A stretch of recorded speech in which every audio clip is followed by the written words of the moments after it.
masayang shinare ng Team Pangilinan ang larawan nila sa kanilang Switzerland trip at kitang-kita rito na si Bel Mariano na lang ang kulang. Sa tingin ng mga netizen, mukhang pag umamin na ang Don Bell, doon pa lang sila talaga makakasama at magkasama sa ibang bansa. At tuwing tinatanong si Tita M kung gusto nga ba niya talaga si Bel Mariano, hindi siya makasagot na yes.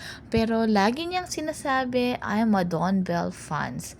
Matik na talagang gustong-gusto na ni Tita M si Bel para sa kanyang anak. Ano ba naman ang hindi magkakagusto sa isang Bel Mariano dahil napakagalang at napakabait sa mga kasama niya. Kaya nga mga co-artist nila ay gustong-gusto siya. At yan naman ang maganda sa mga magulang at kapatid ni Donnie at talagang supportive sila. At sino talaga ang gusto ng kanilang anak ay susuportahan nila.